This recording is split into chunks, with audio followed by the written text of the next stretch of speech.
kung paanong napakahirap tanggapin para sa mga alagad ang kamatayan ni Jesus na hindi katanggap-tanggap sa krus, ganun din naman, nahihirapan ang mga alagad na unawain ang paulit-ulit na pagpapakita ni Jesus bilang Panginoong nabuhay. Saan ba sila nanggagaling at tama ba? Mga kapatid, tayong mga tao, kapag may namamatay sa ating pamilya, karaniwan, binibigyan tayo ng 1 taon na magluksa. Dahil pakalipas ng 1 taon, dapat magbabang luksa na tayo. Yung 40 araw pakatapos ng kamatayan, karaniwan ito, yung ating pagnonovena, pagdarasal sa yumao, para siya'y, sabi nga natin, ma-purify at makapasok sa langit. Pero kung tayo binibigyan ng 1 taon para makapagbabang luksa at makapag-move on, itong mga alagad ay 3 araw pa lamang na namamatay si Jesus. Sila pa ay talagang lungkot na lungkot, takot na takot, at lahat na yatang negatibong emosyon at kalooban ay bumabalot sa kanilang pagkatao. Kaya alam natin at mauunawaan natin kung saan sila nanggagaling, na hindi pa sila makapag-move on sa karumal-dumal na nangyari sa Panginoon. Kung kaya parang pilit, 3 araw pa lang kasi, bigla na lang may magpapakita na muling nabuhay. Unang-una, wala pa naman sa kasaysayan na silang nalalaman na merong taong namatay at muling nabuhay. Kaya hindi nila maunawaan ang mga pangyayaring ito. Pero nang ibalik sila ng Panginoon sa nasusulat, sapagkat sabi ng Panginoong muling nabuhay, ito ang tinutukoy ko. Ayon sa batas ni Moises, sa mga sinulat ng mga propeta at ang mga awit o mga salmo, na ang anak ng tao, ang Mesiyas, ay kinakailang magbata ng maraming hirap at mamatay sa kamay ng bayan, at siya'y muling mabuhay sa 3 araw. Di pa ba ninyo nauunawaan yan? Ito ang nagbukas ng kanilang isip. Dahil mga kapatid, hindi pa rin nila kasi mapangawakan yung pagpapakita ng Panginoon. Ipinakita na nga ng Panginoon yung kanyang kamay, yung kanyang tagiliran, mga sugat, yung kanyang katawan. Tingnan ninyo ang aking katawan. Ang multo, kung multo ako, walang buto at laman ang multo, pero ako meron. Yung glorified body ng Panginoon, may laman at buto, at hindi pa rin naniniwala ang mga alagad. Kaya sabi ng Panginoon, meron ba kayo diyang makakain?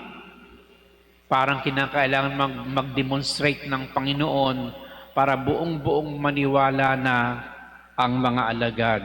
Kaya binigyan siya ng 1 kapirasong inihaw na isda upang sa harap nila'y kumain mismo ang Panginoon. Bagamat ito'y nakikita nila sa harapan nila, ang nagbukas talaga sa kanilang isip ay nang balikan ng Panginoon ang nasusulat ayon sa mga magmula sa lumang tipan hanggang sa awit. At doon lamang sila naniwalang ng buong buo. Kaya ang tugon ng Panginoon, dahil nauunawaan na ngayon ng mga alagad ang lahat ng kaganapan mula sa kanyang madugong kamatayan at muling pagkabuhay, kaya sabi niya, kailangang ipangaral ninyo ang pagsisisi sa kasalanan hanggang sa dulo ng daigdig. Ano ba, mga kapatid, ang sinasabing malinaw sa atin ng Ebanghelyong ito para sa atin ngayon na mga tao? Napakahalaga ng sinasabi ng Panginoon sa atin na muling nabuhay, na tayong lahat, kung tayo ay hindi bubulagin ng ating pananampalataya, sapagkat kung ang mga alagad na ito, bunga ng kanilang takot ay nagsara, palaging nakatarangka ang kanilang mga pintuan pag sila'y nagpupulong, ang kanilang mga pintuan ng pananampalataya ay nakasara rin dahil sila'y alipin ng takot, maaring ng galit sa mga nagpapatay kay Jesus, at lahat na. Kaya hindi talaga sila makapag-move on. At ano ang ibig sabihin? Habang may bagahe tayo sa ating puso na mabibigat at hindi tayo nakapag-move on, hindi tayo magiging malaya. Kontras ito mga kapatid ng sinasabi ng unang pagbasa, sapagkat doon yung apostol ay buong laya na sinabi na walang takot ang tungkol sa Panginoon.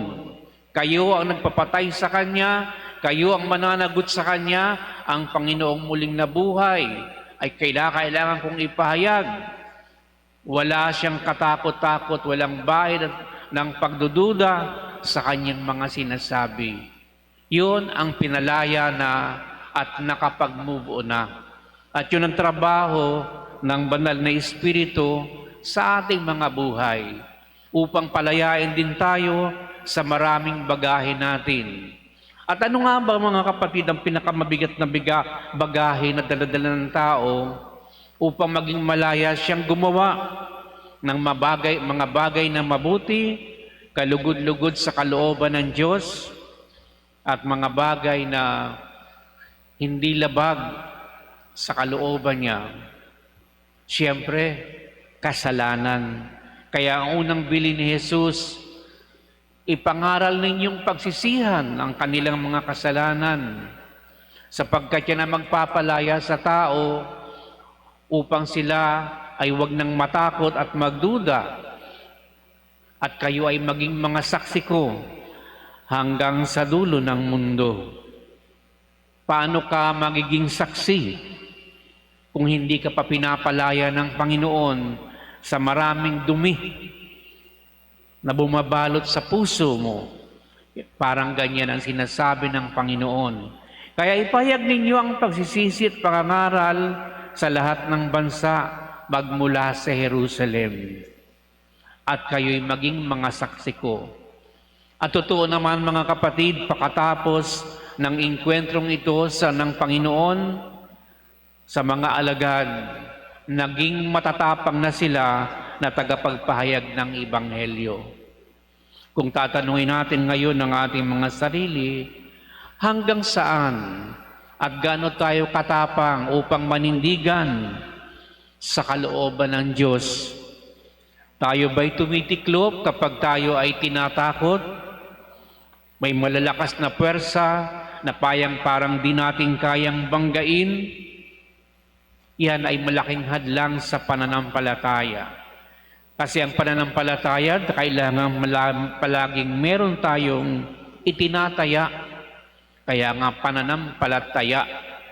May itataya ka, yun ay ang pagkapit mo sa Diyos ng walang pasubali upang maganap ang Kanyang kalooban.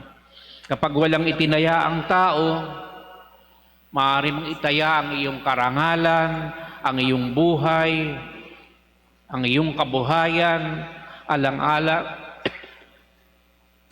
sa pagsunod sa kalooban ng Diyos, at Diyos na ang bahala na magbigay sa iyo ng mga pagpapalang espiritual at iba pang pangangailangan sa buhay na ito.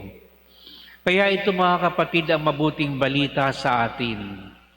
Hinahangad ng Diyos at pangarap niya na tayo maging malaya sa lahat ng takot at mga pagdududa upang tayo umasa lamang at magtiwala sa Kanya, dahil inaasahan ng Diyos bawat mananampalataya ay magiging saksi.